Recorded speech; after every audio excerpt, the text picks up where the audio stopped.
পাশের বাড়ির আন্টির মেয়ে আমাদের বাড়িতে আসার পর থেকেই আমি অদ্ভুত এক অস্বস্তি অনুভব করছিলাম। প্রায় গভীর রাতে হঠাৎ আমার তৃষ্ণা পেয়েছিল। আমি পানির খোঁজে রান্নাঘরে গেলাম। পানি খাওয়ার পর যখন আমি নিজের ঘরে ফিরছিলাম, তখন আমার চোখ আচমকা ড্রয়িং রুমে থাকা সোফার দিকে পড়ে গেল। সেখানে আন্টির মেয়ে প্রিয়া ঘুমিয়েছিল। রাতের নরম আলো তার চেহারা যেন অন্যরকম লাগছিল। তার লম্বা চুল গাল ছুঁয়ে পড়ছিল, যা তাকে অপসরার মতো দেখাচ্ছিল। সে ঘুমের মধ্যে বারবার তার চুল সরানোর চেষ্টা করছিল।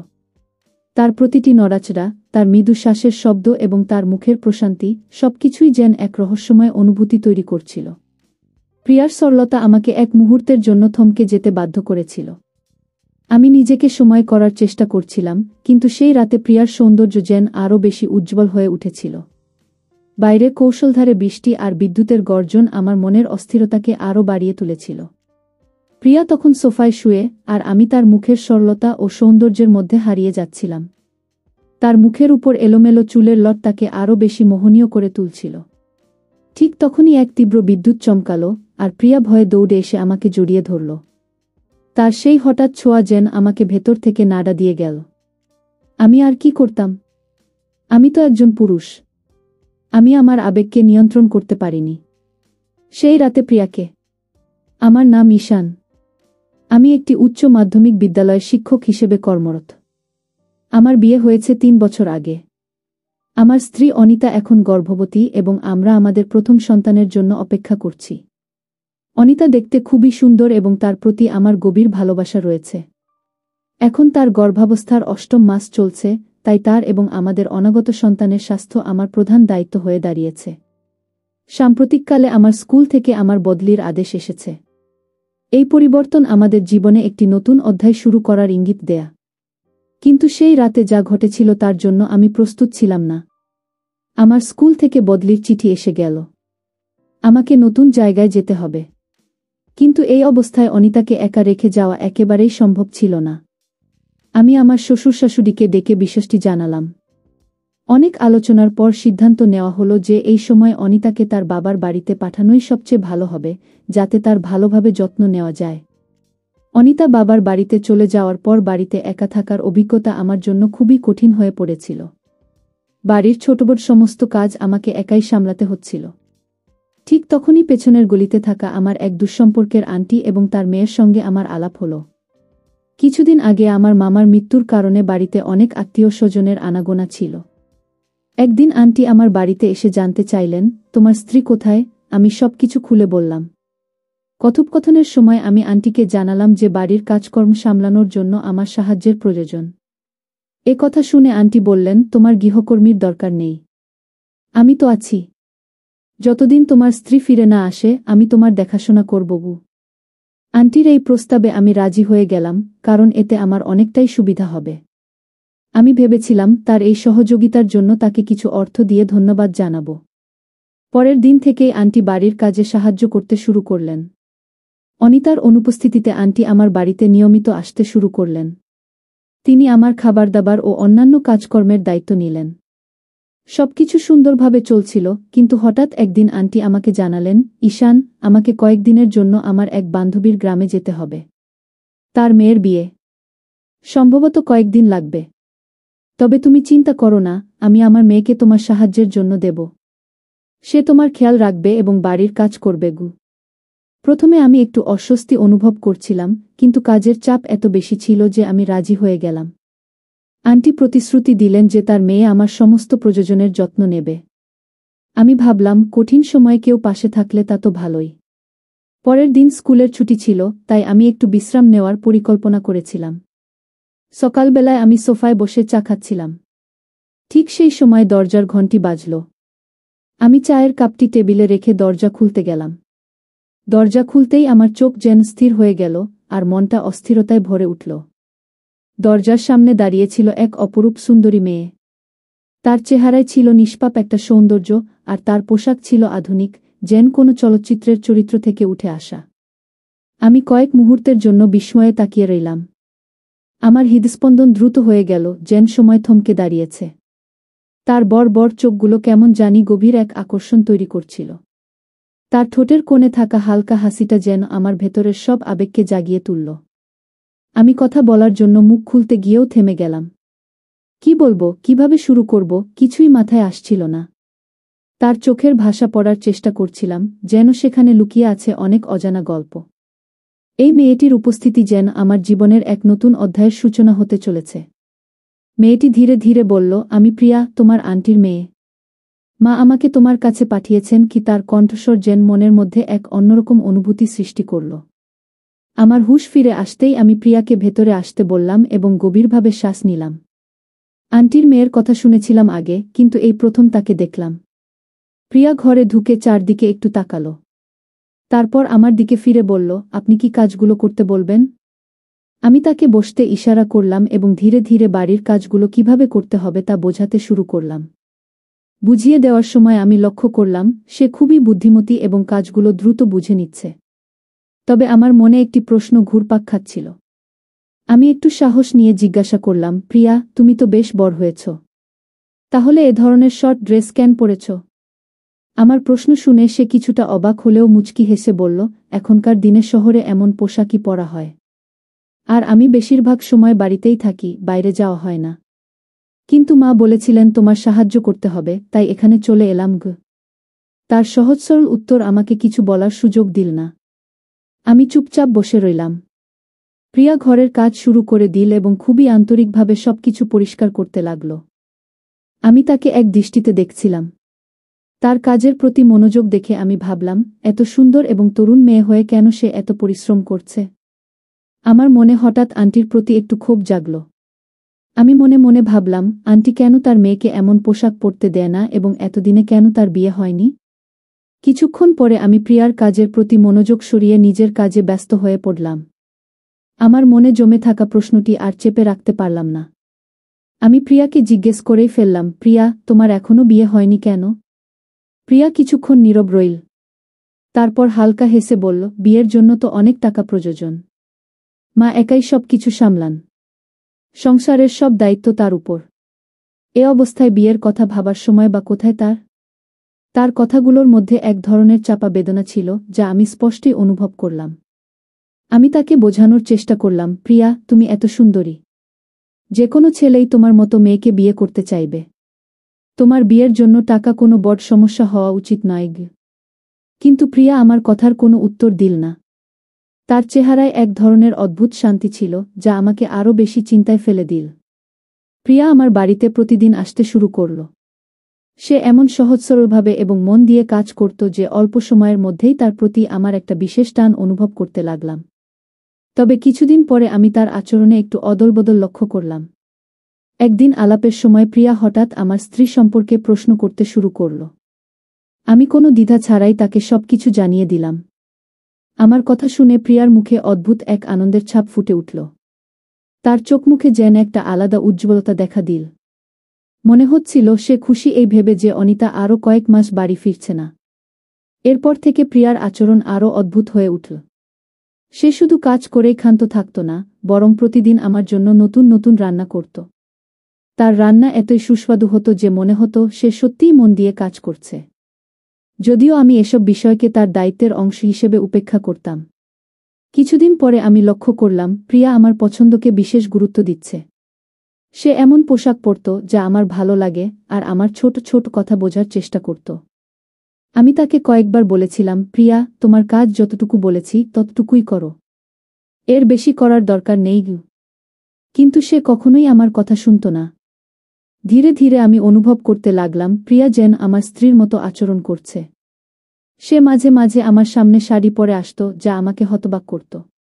সত্যি বলতে, শাড়িতে প্রিয়া অপসরার মতো লাগত। তার সৌন্দর্য আমাকে ধীরে ধীরে আকর্ষণ করতে শুরু করেছিল। কিন্তু মনের এক কোণে অনিতার স্মৃতি আমাকে সবসময় সতর্ক করত। মনে হচ্ছিল ভালোবাসা আর অপরাধবোধের মাঝখানে আমি হারিয়ে যাচ্ছি। প্রিয়া তার চুলে গোলাপ লাগাতে শুরু করেছিল। তার চুল থেকে গোলাপের মৃদু সুগন্ধ ভেসে আসত, যা পুরো ঘরটিকে সুরভিত করে তুলত। সে যখনই আমার কাছাকাছি আসত, সেই সুগন্ধ যেন আমাকে আবিষ্ট করে রাখত। আমি চোখ বন্ধ করলেই তার মুখের ছবি ভেসে উঠত, আর মনে হতো আমি এক রঙিন স্বপ্নের জগতে হারিয়ে গেছি। প্রিয়ার হাসি ছিল মায়াবী, যেন কোনো রহস্য লুকিয়ে আছে সেখানে।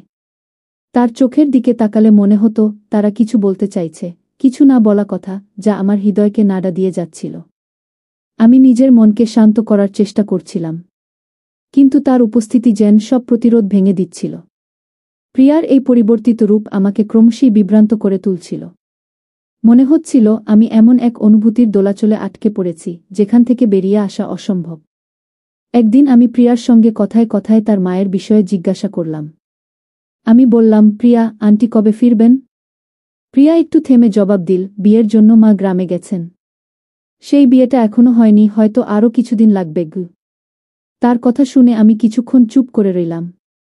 এই সময় প্রিয়ার আচরণ এবং তার প্রতি আমার অনুভূতি আমাকে ভাবতে বাধ্য করছিল। প্রিয়া জানাল যে তার মাকে আরও কিছুদিন গ্রামে থাকতে হবে। আমি বললাম, ঠিক আছে, তবে মাকে বলো যেন তাড়াতাড়ি ফিরে আসেন। তার জবাব আমার কাছে ঠিকঠাক লাগলেও এরপর থেকে প্রিয়ার আচরণ যেন আরও বদলে গেল। প্রিয়া এখন প্রতিদিন শাড়ি পরে আসত।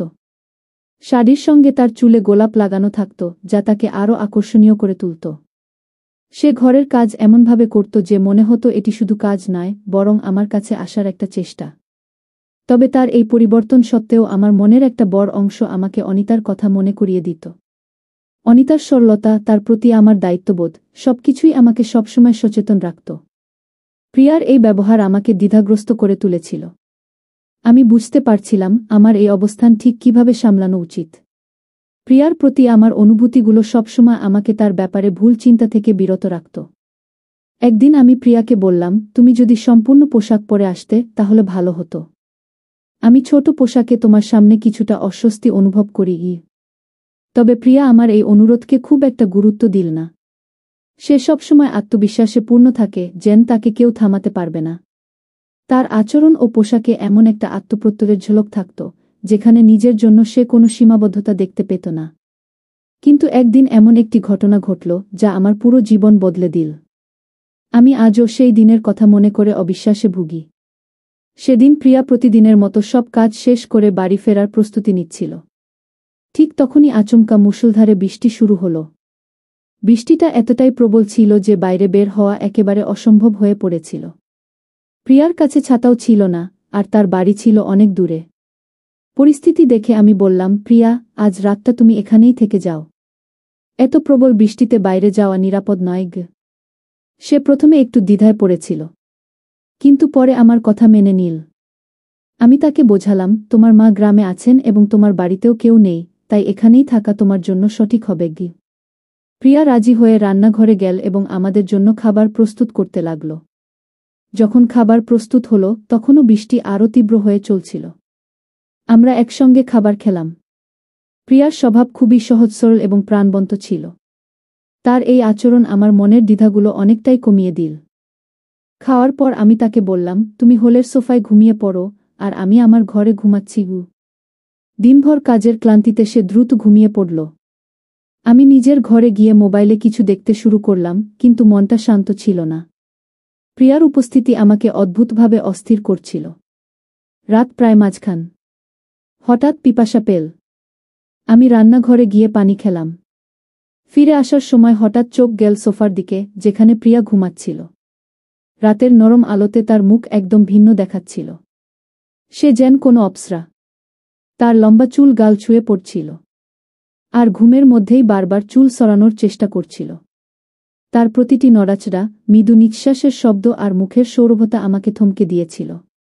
আমি নিজেকে সামলানোর চেষ্টা করলাম, কিন্তু সেই রাতে প্রিয়ার সৌন্দর্য যেন আরও বেশি উজ্জ্বল হয়ে উঠেছিল। বাইরে বৃষ্টির শব্দ আর বিদ্যুতের ঝলকানি আমার মনে অদ্ভুত এক ঝড় তুলেছিল।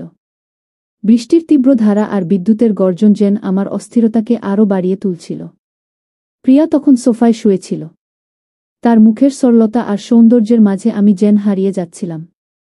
তার মুখে ছড়িয়ে থাকা এলোমেলো চুলের কয়েকটি লট তাকে আরও আকর্ষণীয় করে তুলছিল।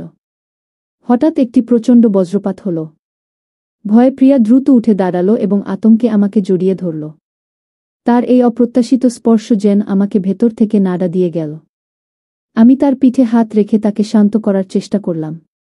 সেই মুহূর্তে তার উপস্থিতি আমার মনের গভীরে এক অদ্ভুত অনুভূতির জন্ম দিয়েছিল।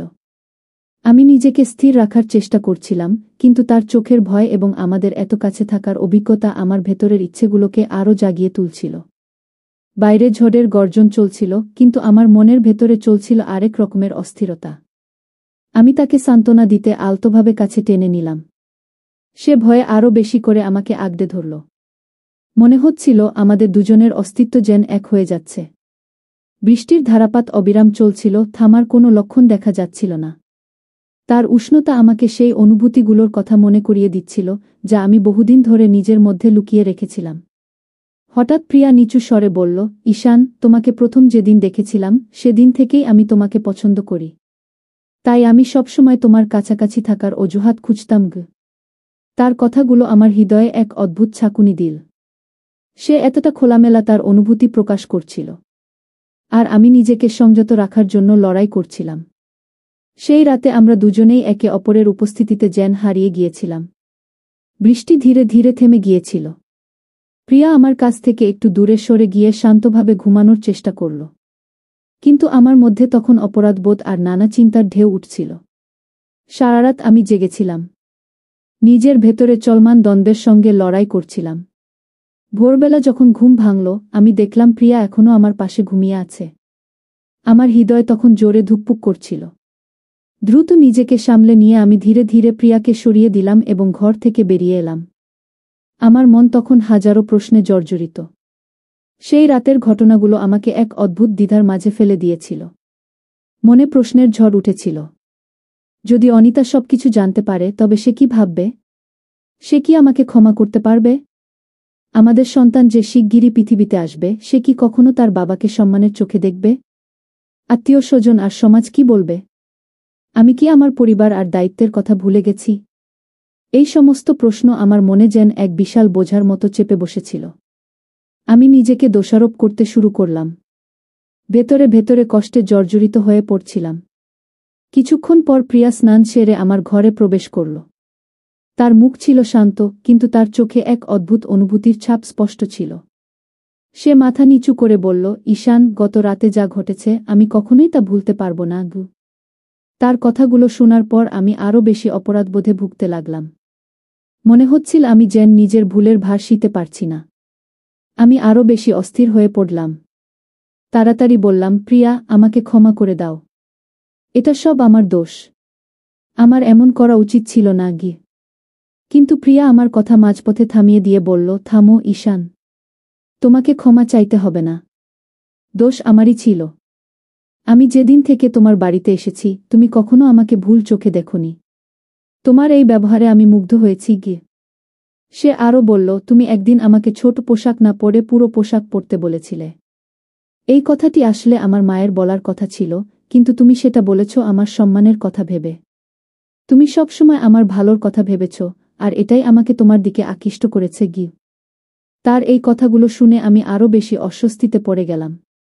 আমি বুঝতে পারছিলাম না তার কথার কি জবাব দেব। প্রিয়া আরও বলল, ঈশান, আমি এখানে তোমার সঙ্গে একা থেকেও কখনোই তোমার কাছ থেকে কোনো খারাপ আচরণ পাইনি। এটাই আমাকে বিস্মিত করেছে। আমি তোমার স্ত্রীকে নিয়ে অনেকবার ভেবেছি এবং মনে মনে তার প্রতি ঈর্ষান্বিত হয়েছি। তাই আমি তার সম্পর্কে সব জানতে চেয়েছিলাম এবং তার মতো হওয়ার চেষ্টা করছিলাম। শাড়ি পরা, চুলে ফুল গুজে রাখা, সবই তোমার মনোযোগ আকর্ষণ করার জন্য ছিল। কিন্তু তবুও তুমি আমাকে কখনোই অন্যভাবে দেখোনি। সত্যি বলতে, তোমার মতো সৎ মানুষ আমি আর কখনো দেখিনি। প্রিয়ার এসব কথায় আমার মনে এক অদ্ভুত অস্বস্তি আর অপরাধবোধ সৃষ্টি হচ্ছিল। আমি তখন যেন এক দোষী ব্যক্তির মতোই নিজেকে অনুভব করছিলাম। কিছুক্ষণ চুপ থাকার পর বললাম, প্রিয়া, আমাকে ক্ষমা করে দাও। যা হয়েছে তা ভুলে যাও। আমি তোমাকে কিছু টাকা দেব। কাল থেকে তুমি আর আমার বাড়িতে আসবে না। প্রিয়া শান্ত গলায় বলল, ঈশান, আমি কোনো টাকা চাই না। যা ঘটেছে তা শুধু আমাদের মধ্যে থাকবে। তুমি নিশ্চিন্ত থাকো। আমি কখনো কাউকে কিছু বলবো না, তোমার স্ত্রীকেও না। আমি তোমার সংসার ভাঙতে চাই না। যা হয়েছে তাতে আমি তোমার মতোই দায়ী। চিন্তা করো না। এই কথা বলে প্রিয়া চলে গেল। তারপর থেকে আমি কয়েকদিনের জন্য স্কুলে যাওয়া বন্ধ করে দিলাম। বাড়িতেই সময় কাটাতে লাগলাম, কারণ কোথাও মন বসছিল না। এরপরে প্রিয়া আর কখনো আমার কাছে আসেনি। এমনকি আন্টিও কয়েকদিনের জন্য আসা বন্ধ করে দিলেন। সময় ধীরে ধীরে কেটে যাচ্ছিল। একদিন হঠাৎ আমার স্ত্রী ফোন করল। সে বলল, তুমি বাবা হয়েছ। তোমার একটি চাঁদের মতো ছেলে হয়েছে গি। সেই দিন থেকে আমি আমার ছেলের আনন্দে এতটাই মগ্ন হয়ে পড়লাম যে সেই রাতের ঘটনা সম্পূর্ণ ভুলে গেলাম। আমার স্ত্রী বাড়ি ফিরে এসেছিল। আমি আমার স্ত্রী ও ছেলের সঙ্গে সুখী জীবন কাটাচ্ছিলাম।